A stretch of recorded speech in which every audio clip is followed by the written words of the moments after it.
Nothing, tak ada apa tuan sekalian. Tak ada apa. Jadi British nak gerakkan ekonomi komersial, dia buka ladang getah, estate getah Harrison and Crossfield, Dunlop, Scofield, Sandarbi ni tuan sekalian. Dia perlu buruh. Buruh pula buruh upah tuan-tuan ambil sistem kangenis, sertifikat. Punggah naik kapal tuan-tuan daripada India Selatan, marilah. Ni Pelabuhan Pulau Pinang, Kelang dan sekalian turun. Turun masuk estate. Dia kerja 10 bulan setahun tanpa gaji.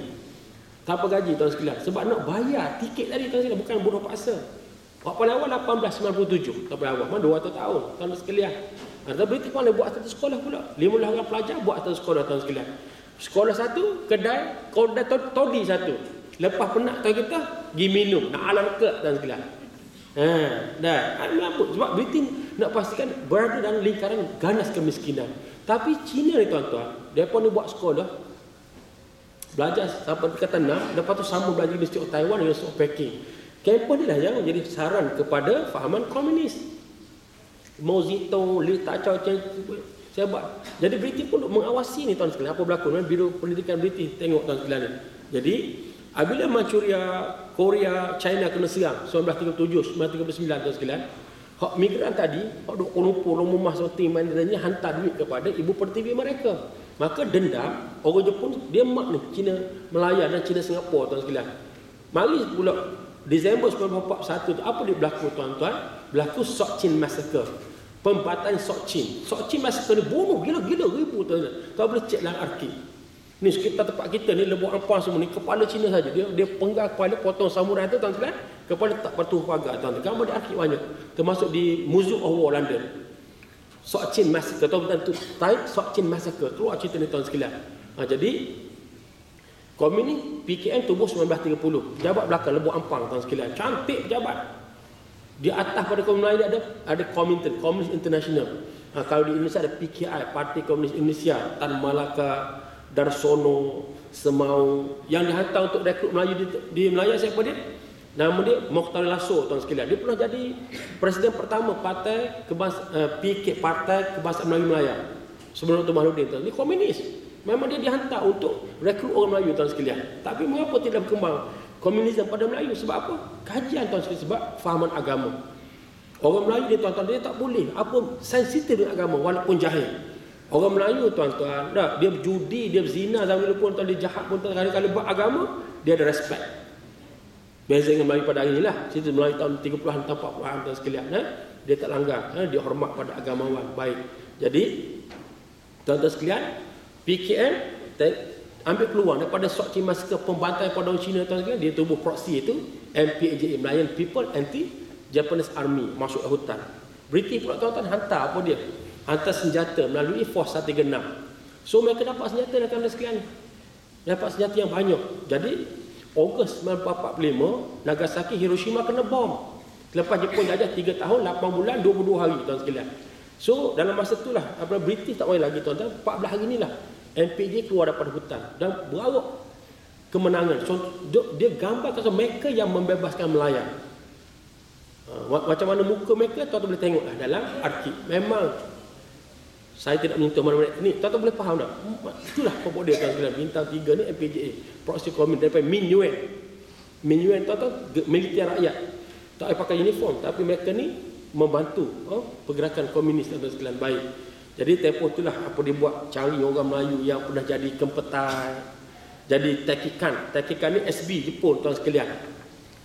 Bukan sekali bunuh dengan hak dia tu, dengan keluarga orang kampung dibunuh tuan sekalian. Maka retaliate pula orang Melayu di Sungai Manik tuan sekalian, di Kuala Kangsar, di Muar, Batu Pahat, di Selangor, di Peluh. Berlakulah perbalahan antara kaum. Itu timbul cerita Selempang Merah tu, gerakan Kiai Saleh di Batu Pahat tuan sekalian. Lepas 14 hari dan mereka kontrol semua polis. Undang-undang buat sebiji macam sistem komunis kalau dia mengadili orang macam nak bunuh tuan sekalian. Jadi lepas 14 hari baru mainlah British. BMA diperkenalkan. British Military Administration tuan sekalian barulah maksudnya British suruh balik senjata. Mereka serah sikit. Sebahagian besar tu mereka himpunkan untuk mereka lancarkan pemberontakan bersenjata. Ini tuan boleh cek dalam satu buku yang ramai untuk baca saya, My Side of History oleh Chimpeng atau Ombong Hua tuan sekalian. Makna British juga tuan lepas Jepun kan mereka iktiraf peranan MPJA bantu untuk berlawan dengan Jepun, tuan sekalian. Pasal apa, tuan sekalian? Tahun 48 mereka lancar pemberontakan bersenjata. Dalam parti komunis ada berlaku perubahan kepimpinan. Asal pemimpin nama Laitek. Laitek dia, tuan sekalian, rupa siapa dia? Agent British. Dia jadi ketua PKM, tapi British bayar dia untuk kontrol organisasi PKM. Jadi saya tengok sumber dia punya nota kaki daripada Om Bohua tadi dengan bantuan pensyarah Universiti Nasional Australia, tuan-tuan. Dia ambil daripada mini report daripada MIO, Military Intelligence Officer. Kalau ambil, tuan-tuan, kalau buat PhD, doctorate, kalau boleh ambil semua ni, mana dia kelas A lah, tesis tuan-tuan. Kau boleh ambil dari mini MIO ni, tuan sekalian. Tuan-tuan sekalian. Jadi punya dahsyat. Apa dia buat, tuan-tuan sekalian? Laitek ada kereta, ada rumah banglo dekat Bukit Kenny, tuan sekalian. Simpanan juta-juta dia punya, dahsyat. Dia boleh pernah perangkap dalam satu mesyuarat di Batu Keh, tuan-tuan. British polis dah kepung semua, kau naik ke debu, dia selamat. Lepas tu Chimpeng ambil alih, tuan-tuan sekalian.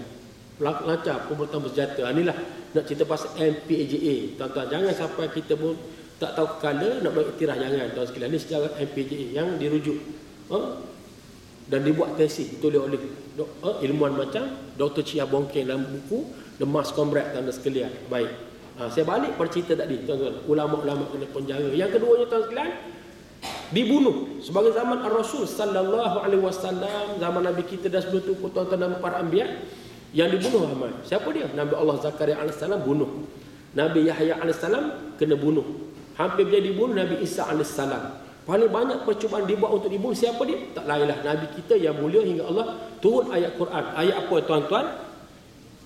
Wallahu ya'simuka minan nas, dan Allah akan memelihara kamu daripada gangguan manusia. Sebab apa ayat tu, tuan-tuan?